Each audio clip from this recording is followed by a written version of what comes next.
Sometimes work feels completely frictionless.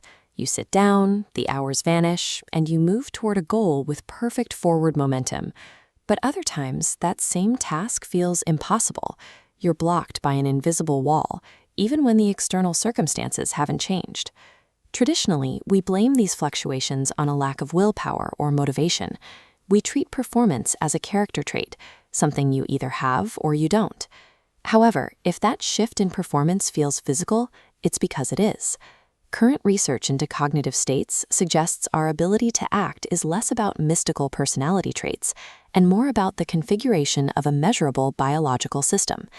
This system is governed by the observer-dependent theory of everything, which centers on a single metric, parameter B, or cognitive coherence.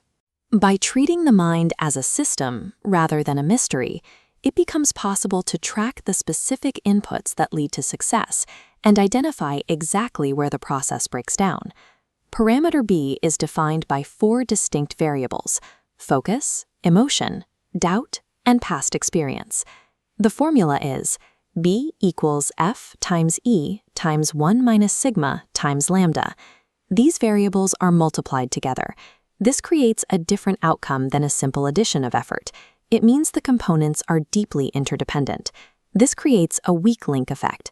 If any single variable, like your focus or emotional engagement, reaches 0, the entire equation collapses to 0. No amount of strength in the other 3 variables can fix a missing link. To master this ecosystem, we have to move past subjective feelings and measure each variable using objective scientific instruments. The first variable is attentional focus, or F. True focus is a neurological state that can be physically tracked in the brain. This environment is used to capture neuroimaging data. Researchers track blood flow to the dorsal attention network, providing a real-time map of how a subject is actually directing their concentration. We can also confirm focus through behavior. These eye-tracking glasses record saccades, micro-movements of the eye.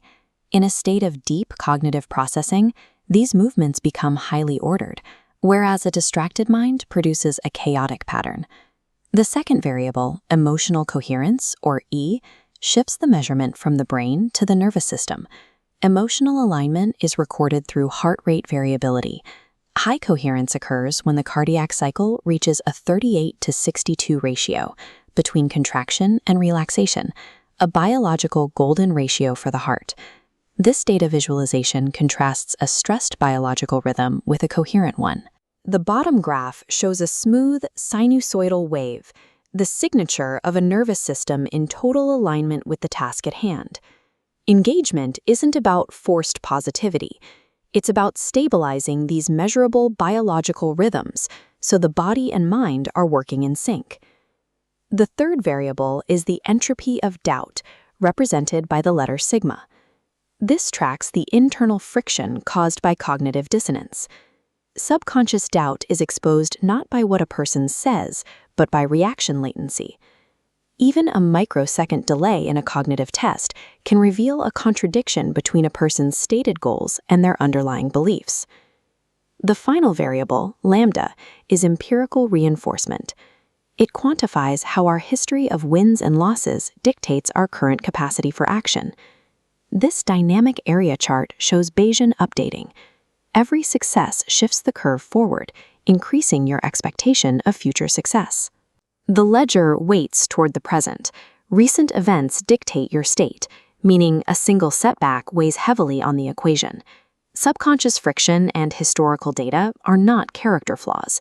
They are mathematical weights that actively suppress your total coherence score. When we bring these 4 metrics together, we visualize total coherence as a balanced 3-dimensional system.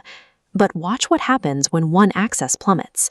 In engineering, this gimbal lock paralyzes the entire system's ability to rotate or move forward. This creates a condition called phantom coherence. You might have high focus and high emotional energy, but a severe, unacknowledged doubt is acting as the zero that flattens your output. You find yourself working hard but spinning your wheels. The math shows that the effort is real, but it's being applied to a system that is structurally paralyzed. In this state, trying harder is ineffective. You are applying energy to variables that are already maximized, while ignoring the hidden zero that is actually holding you back. To see how this looks, we can compare the data profiles of two different individuals. An athlete in flow shows high scores across all variables, compounding into a 0.91 total coherence state.